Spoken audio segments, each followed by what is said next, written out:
আসসালামু আলাইকুম সবাইকে। আজকে নিয়ে চলে আসলাম সবার খুবই পছন্দের এবং মজাদার এই গরমের জন্য বেস্ট একটি শরবত রেসিপি, কাঁচা আমের আম পোড়া শরবত। এই শরবতটি খেতে খুবই মজাদার হয়ে থাকে, তৈরি করাও খুবই সহজ। এক কথায় কলিজা ঠান্ডা করা একটি শরবত, এছাড়াও গরম কাটাতেও সাহায্য করে। তাহলে দেরি না করে চলুন দেখে নিই কীভাবে তৈরি করতে হয় এই আম পোড়া শরবত। তার জন্য প্রথমে আমি এখানে মাঝারি সাইজের 5টি আম নিয়েছি। আমগুলোকে আমি মাত্রই গাছ থেকে পেড়ে এনেছি, এজন্য আমি একটু ধুয়ে পরিষ্কার করে নিচ্ছি। আমগুলোকে খুব ভালোভাবে ধুয়ে পরিষ্কার করে উঠিয়ে নিব। আপনারা কতটুকু শরবত তৈরি করতে চান তার উপর নির্ভর করে আমের পরিমাণটা কমিয়ে বাড়িয়ে নেবেন। এখন আমগুলোকে খুব ভালোভাবে ধুয়ে নেওয়া হয়ে গেলে আমগুলোকে আমি একটু টিস্যু পেপার দিয়ে মুছে নিয়েছি, যাতে আমের গায়ে কোনো পানি লেগে না থাকে। এখন সামান্য পরিমাণে রান্নার তেল দিয়ে নিব। এখন আমের গায়ে তেলটা ভালোভাবে মাখিয়ে নিব।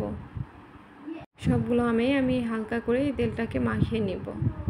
এভাবে তেল মাখিয়ে নিলে আম পোড়ানোর পরে খোসা ছাড়ানোর সুবিধা হয়। সবগুলো আমে তেল মেখে নেওয়া হয়ে গেলে এখন চলে যাব পোড়ানোর জন্য। তার জন্য এখানে আমি চুলার উপরে একটি স্ট্যান্ড বসিয়ে দিয়েছি, এর উপরে আমি সবগুলো আম দিয়ে দিব। আপনাদের স্ট্যান্ডের উপর যে কয়টি আম ধরবে আপনারা সে কয়টি আমি দিয়ে নেবেন।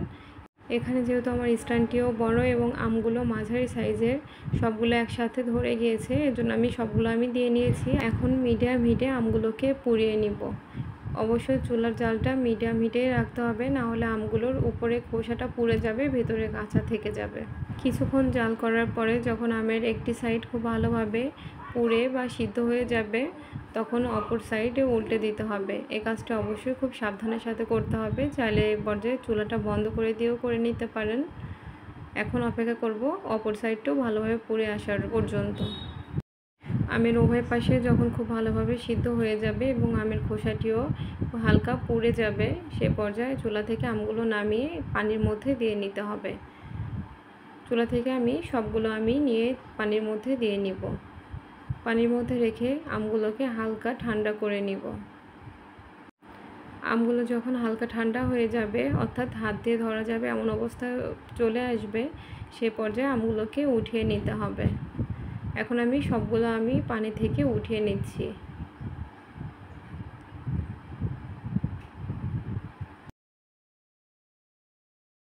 সবগুলো আম পানি থেকে উঠিয়ে নেওয়ার পরে এখন আমগুলোর খোসা ছাড়িয়ে নিতে হবে।